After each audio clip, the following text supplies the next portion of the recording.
Bienvenue dans cette leçon dédiée à la morphologie du verbe en français. Nous allons explorer comment les formes verbales expriment le temps, l'aspect, la modalité, mais aussi des informations grammaticales comme la personne, le nombre ou la voix. Ce voyage nous permettra de mieux comprendre le fonctionnement profond du verbe dans la phrase. Du point de vue sémantique, un verbe peut porter plusieurs types d'informations: le temps, l'aspect, la modalité. Ces éléments sont parfois directement exprimés par la morphologie du verbe. À cela s'ajoutent des catégories morphosyntaxiques, comme le nombre, la personne et la voix, souvent marquées par l'accord avec le sujet ou la structure de la phrase. Les marques de nombre et de personne s'expriment sur le verbe et le nom en français. À l'oral, elles sont parfois peu audibles, comme dans « ils arrivent » où seule la liaison marque le pluriel. À l'écrit, elles sont clairement indiquées par des terminaisons, montrant que l'accord peut être redondant dans la phrase. Le mot « temps » peut désigner à la fois la forme verbale, présent, passé composé, imparfait, et le moment réel de l'événement, l'actuel, le révolu et l'avenir. En effet, une certaine confusion provient de ce que le terme « temps » renvoie à deux réalités distinctes. Le temps morphosyntaxique, on parlera de tense, temps en anglais, est une catégorie morphosyntaxique liée au syntagme verbal. Présent, passé composé, imparfait, futur simple, futur antérieur, etc. Les temps employés dans la conjugaison des verbes peuvent renvoyer soit au temps sémantique, exemple présent, futur, mais aussi à l'ordre des procès, futur antérieur, ou même à l'aspect, imparfait. Le temps sémantique, time en anglais, renvoie à la temporalité, autrement dit, le temps dans son déroulement, présent actuel, passé révolu et futur, autrement dit, à venir. Il n'y a pas toujours de correspondance entre le temps sémantique et le temps grammatical. Exemple, Napoléon meurt en 1821, le verbe est au présent, du point de vue morphosyntaxique, mais renvoie sémantiquement à un passé. On peut parler d'un événement passé, mais utiliser le présent pour le raconter, comme dans « En 1945, les Alliés débarquent en Normandie ».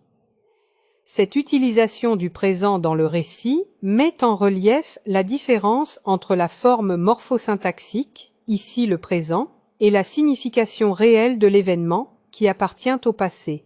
Il est donc clair qu'il convient de distinguer le temps grammatical du temps référentiel ou sémantique dans la langue. Certains énoncés sont atemporels, exprimant des vérités générales ou des prescriptions. Par exemple, l'eau bout à 100 degrés ou ne pas fumer. Ces valeurs, dites gnomiques ou statives, s'expriment avec le présent aoristique, l'infinitif ou des verbes nominalisés. Les verbes au présent peuvent avoir un ou plusieurs radicaux. Danser en a un seul, voir en a deux, devoir en a trois. Certains utilisent des morphèmes zéro, d'autres des suffixes clairs selon la personne.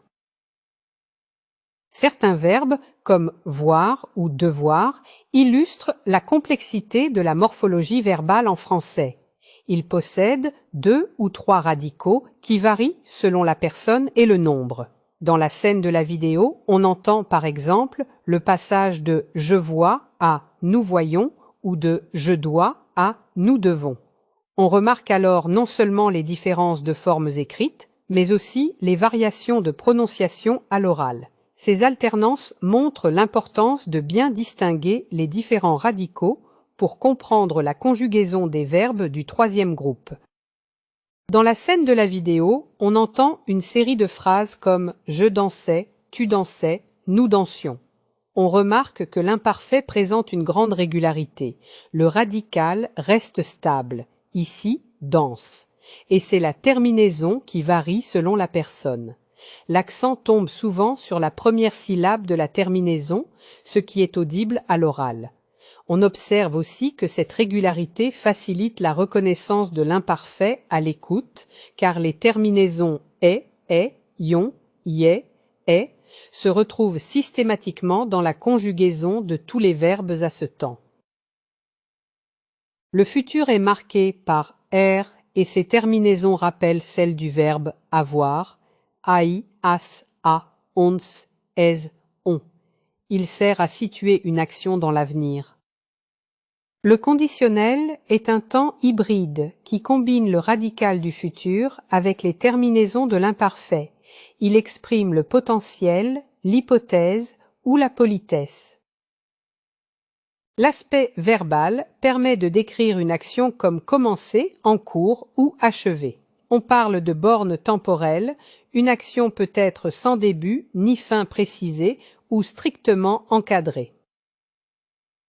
Dans la scène de la vidéo, on peut observer l'illustration des notions de borne ouverte à droite et borne fermée à droite à travers l'évolution d'une action. Par exemple, lorsqu'un personnage commence à écrire une lettre sans l'avoir terminée, on a une borne ouverte. L'action est en cours, c'est l'aspect imperfectif. Au contraire, lorsqu'on voit le personnage plier la lettre et la déposer dans une enveloppe, l'action est achevée. C'est une borne fermée, l'aspect perfectif. La vidéo aide à visualiser comment, en français, ces distinctions se marquent par le choix du temps verbal. Le perfectif présente l'action comme achevée, le procès dans son ensemble. L'imperfectif, lui, s'intéresse au déroulement. Certaines langues, comme les langues slaves, et notamment le polonais, marquent cette différence par la morphologie. Duratif. Il marchait longtemps, instantané. Une bombe explosa. Statif. La terre tourne. Chaque aspect change la manière de concevoir le procès verbal. Certains verbes portent un aspect en eux-mêmes, dans leur lexème, autrement dit, leur radical. Commencer est incoatif. Éclater est instantané. Cela rend certaines combinaisons maladroites. Dormir soudainement n'a pas de sens. Les verbes comme finir ou terminer sont en fait incoatifs. Ils ouvrent une nouvelle phase, celle de la fin. Cela les distingue des verbes de simple arrêt. Pour marquer la chronologie des événements en français, on dispose de toute une palette de temps verbaux. Le plus que parfait et le futur antérieur sont de véritables machines à remonter le temps. Ils indiquent qu'une action s'est produite avant une autre, comme dans « il était parti avant qu'elle n'arrive ». Pour raconter deux événements qui se déroulent en même temps, rien de tel que l'imparfait qui fait coexister les actions. Pendant qu'elle lisait, il écrivait. La langue nous permet ainsi d'agencer le récit avec finesse, pour dessiner toute la complexité de la simultanéité ou de la succession des faits.